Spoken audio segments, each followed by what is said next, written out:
now today we are coming to you in the form of video classes. That is the reason, it is due to the COVID-19. So I would like to share some facts related to the COVID-19 as a science lecture, and it is required for you also. So from starting of this pandemic situation, we have been seeing in TVs and the WhatsApp messages, everything we see, only three things. Three things, what are they? Don't roam outside, stay at home safe, okay? And then we have been listening that take good nutritional food, and also we have been told that we have to wash our hands with for every 1 hour, and we have to use the sanitizers. So the fact behind it, why everyone are saying these three things to do compulsory. So the thing is, first one, we shouldn't roam outside.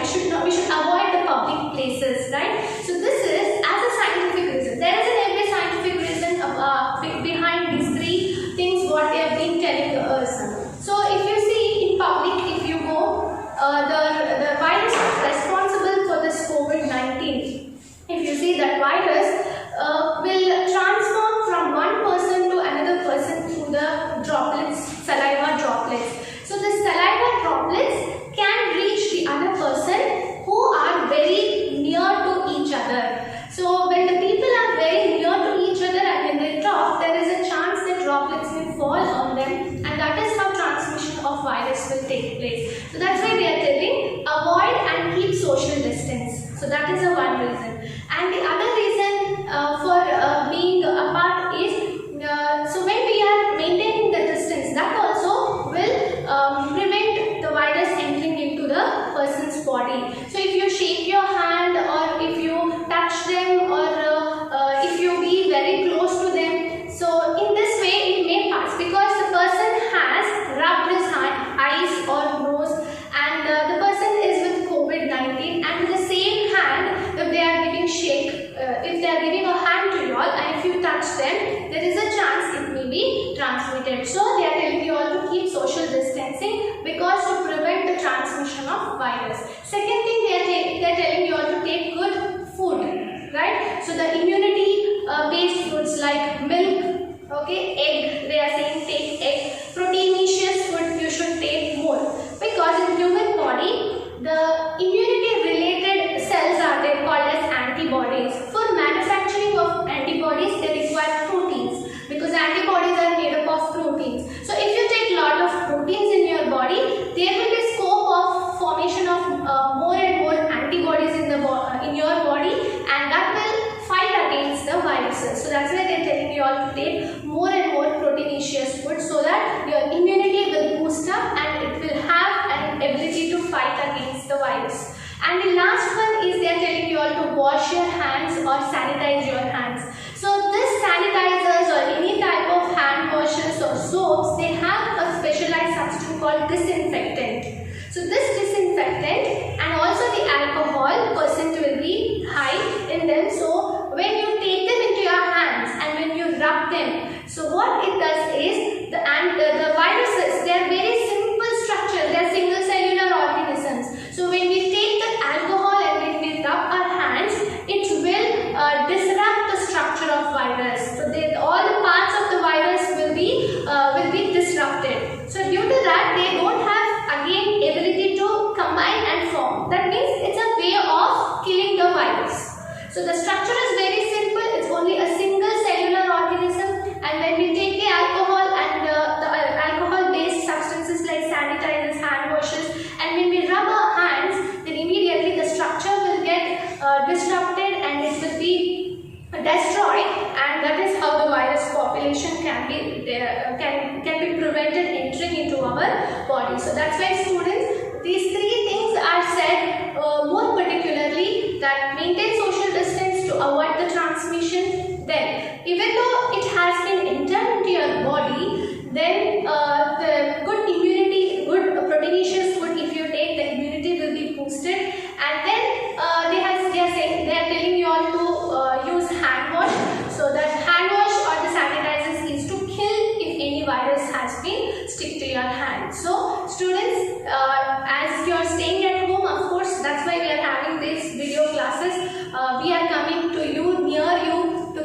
have classes, so stay home, be safe, and then these are the things you can share with your with the people surrounding you, and you can tell them about this things. And coming to the biology, every year I ask students, why do you take biology and why do you take biology? They say that we love biology, ma'am, we are interested in biology, ma'am. Why wouldn't they? Because science is so fascinating, where you sow a small tiny seed in the soil and after 1 or 2 days you can see a plant. So fascinating it is. And the milk which is converting into curd by a small bacteria. So many fascinating things, so many interesting things are present in the biology, are there in the biology, and learning them is really very interesting and encourage you all. So biology, till now whatever you have studied in your schooling, okay, that is together, plant sciences and animal sciences, together you have studied. But now in the intermediate, it is not like that. You will be studying separately because you need to gain knowledge more in deep, okay, and you need to study in detail about it. So that's why here the biology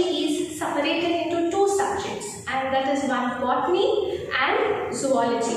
Of course, biology students, you are going to study 4 subjects in your course, that is botany, zoology, physics and chemistry. So I am here to teach you all zoology.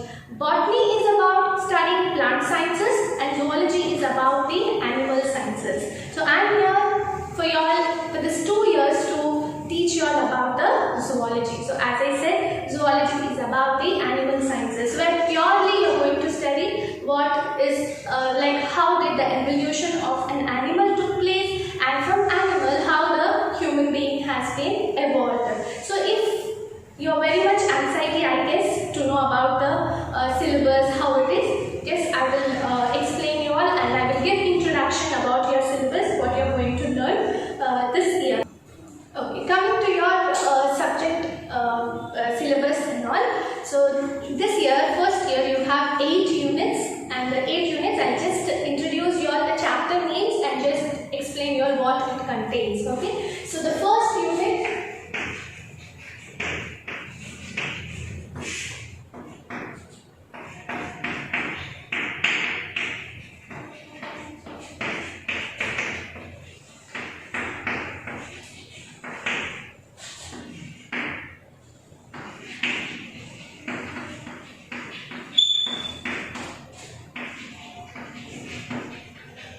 structural organization, animal diversity, then animal diversity 1,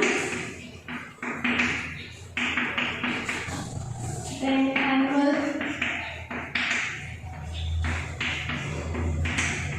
diversity 2, locomotion and reproduction,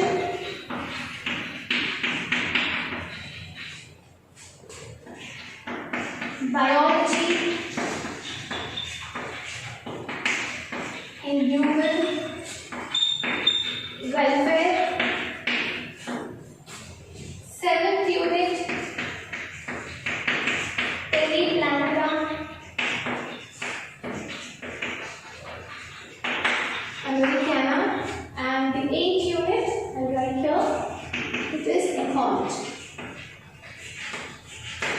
Okay, so in animal diversity, it's just introduction for you all to the zoology. So diversity is nothing but change, a difference. So when you look at the environment is not the same. So you will observe many different things, right? So that differentiation, we call it as diversity. So that diversity we look at or we observe in the animals.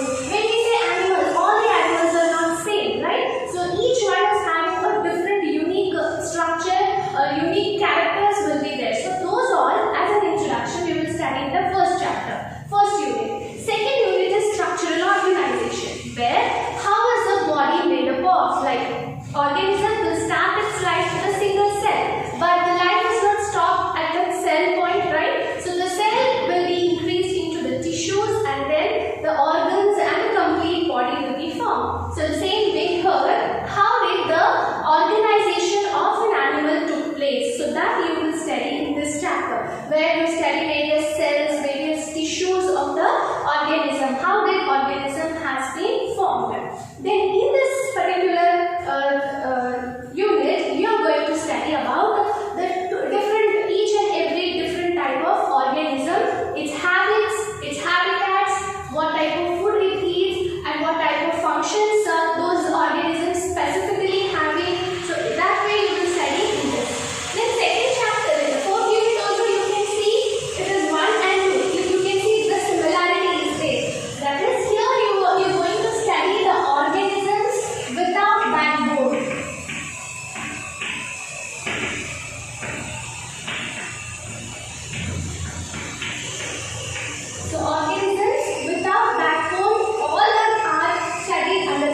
organisms, this all organisms under animal diversity too. Okay. Then next coming to locomotion and reproduction. So what is locomotion? Movement, moving from one place to another place. It is called as locomotion. So locomotion, and what is reproduction? Reproduction is nothing but giving birth or giving rise to another organism is called as reproduction. Okay. So this locomotion and reproduction we will study only in single organism, that is called as protozoans. Do you think only the bigger animals can locomote and reproduce? No, there are some organisms, single cellular organisms, that is protozoans. It's only the single cell. Single cell itself is having a life. It can move from one place to another place. It has an ability to reproduce also. So that we are going to study in this chapter. How protozoans locomote and they reproduce. Simple example I give of reproduction, amoeba. Right? Amoeba is so small, microscopic, but it can move from one place to another place. It can reproduce and increase its population. Paramecium, Euglena, these all are coming under the protozoans. So you are going to study about them in this particular chapter. Then next, biology in human welfare. So now we have come to a point, we have gained lot of knowledge about the animals. First you have an introduction, then you have studied how it is made up of, what type of tissues, organs will make a complete organism you have studied. Then different types of organisms also you have studied. Then there are few organisms which are microscopic. We cannot see them with our naked eyes, but even they are also locomoting and reproducing. So that also we have studied. If we gained enough knowledge about the zoology, now it's a time that we are applying the biology is together.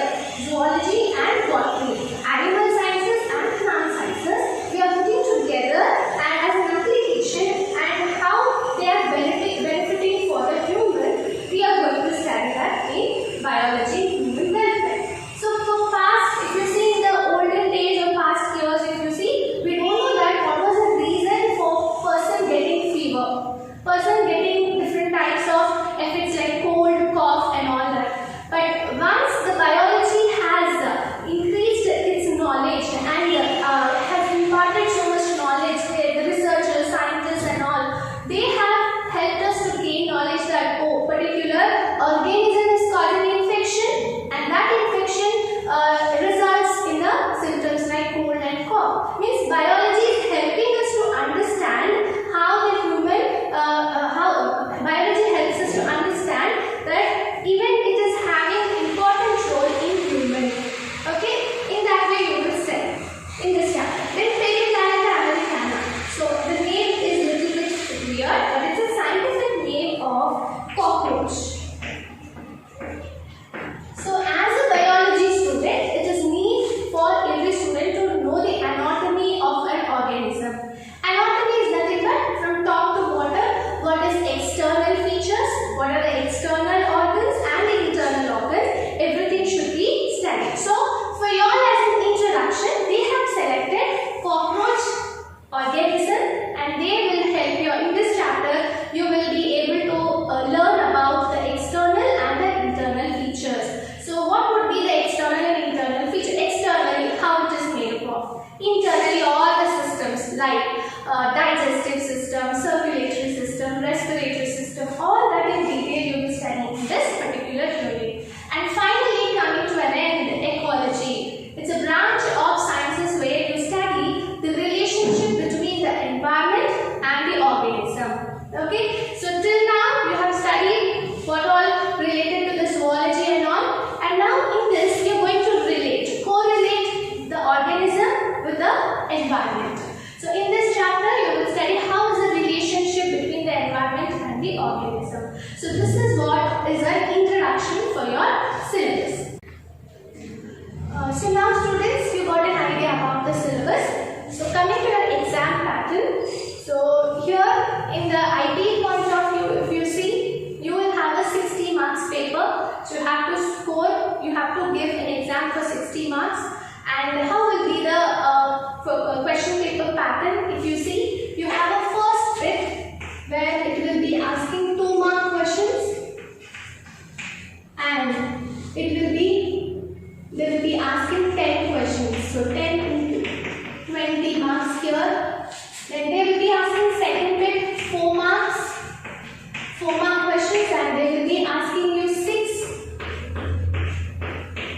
where you score 24, and 8 mark question they ask, and they'll be asking 2 where it is 16. So totally the exam paper is for 16 marks.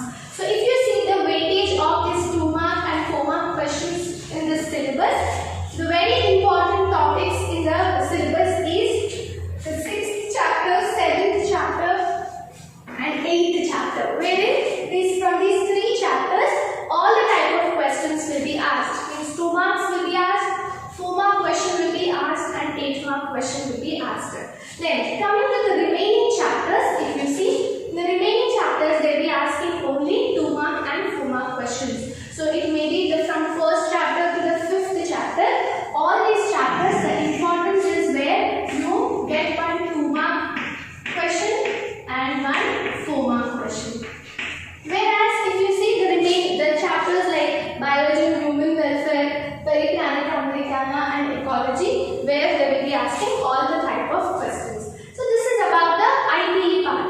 Okay, so intermediate public examination, for that this will be the paper pattern and the weightage. Okay, then apart from the IPE, what all related exams you can attempt after completing your second year?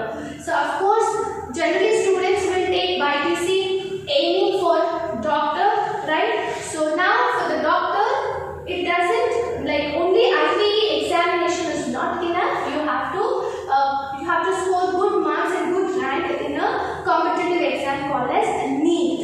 Okay, so National Entrance Cum Eligibility Test for the Medicine. So this is the exam where you have to score good rank, then you will be admitted into the MBBS and BDS. So generally students will opt BIPC, keeping in mind that they want to do doctor or they want to do MBBS or BDS. Okay, then this NEET is national level exam and it is an entrance only for the MBBS and BDS. Then next, coming to the another type of competitive exams, MCET. Okay, so MCET is a state level exam where it will give you eligibility for the remaining courses related to the sciences like agriculture or pharmacy, then biotechnology, veterinary sciences. So these all eligibility test is a MCET. So the syllabus is same for all, and maybe IPE, NEET or MCET. For all of them, the syllabus is same, but the way you prepare and the way you give your determination and work more, that depends on how you get good rank or good results. Okay, so that is about your examinations. And what is a career? What is a career if you take BIPC? So generally they say parents or the students in mind that BIPC means only doctor or it may be a doctor or a nurse. But there are variety of subjects in the sciences also where you have good career in it. So I would like to say few of them. Like if you see the professional courses like biotechnology, genetics, microbiology, biochemistry. So these all are the courses where they will take you all to the research side. So research side, if you want to go, you can take these all subjects where even that is also having good opportunities and career. Okay. Then next, coming to another thing, the occupational. Okay students, so you have got an idea about the course, syllabus and what would be the opportunities for you all after the intermediate and what type of exams you have to attempt. And coming to the BIPC, generally students will get tensed, or the people around them, they say that BIPC it's a tough subject, you can't do it, and they will discourage you most of the times. But I am here telling you and assuring you that BIPC is very interesting subject and it is also an easy subject. So if you are anyone, if they are interested in something, they can overcome any type of hurdles or any type of struggles or anything they feel difficulty in doing that. So students, so you have taken a right choice that you are interested in the BPC and you took the BPC. So where the important subjects related to the BPC, if you see, not only physics and chemistry, as I said, biology, botany and zoology. Actually you have studied about them in your lower classes. Only thing in intermediate is you are going to study them in detail. Maybe in your 9th class or in your 10th class you have studied about you had subjects, or you had topics related to the human physiology, right? You had digestive system, you had respiratory system. All these you have already learned, but here in intermediate you are going to learn it in detail. You might have also studied about the tissues like epithelial tissue, connective tissue in your lower classes. Here you are going to learn in detail about it. So don't get tensed or don't worry that it's going to be a nightmare for me. It's going to be a very difficult subject wherein I may not do. So don't think like that. So be confident, and here we are there. That is myself, zoology faculty here. Not only myself, even the other faculties are also very good and well experienced, and we have been teaching from many years. So we are here to, if you have any difficulties also, we are here to remove them, and we will encourage you, and we will make the subject very easy for you all. So even though you are thinking it is very tough, we make it very easy, and we are going to concentrate on each and every student. Not that we come, we just take the lecture and we go, but we will assure that each and every student is able to take the point we have given. So in that way, we also conduct regular tests also to know the performance of the student and how to improve, or we should the methods to improve her in her education or in her subject. So in that way, we will encourage the students also. So once again, I tell that choosing this particular college is really a good decision you have done, and it may be any course, and particularly BPC, if you see, they say it is very tough, but the faculty in this college is very good. So they will make your everything easy and make your perfect, because you can see our academic results also. So they are very good. So as I said in the starting, they are scoring very good marks in the final examination, and the pass percentage is also very good. So students, don't worry about the subject and the courses. So we are here, and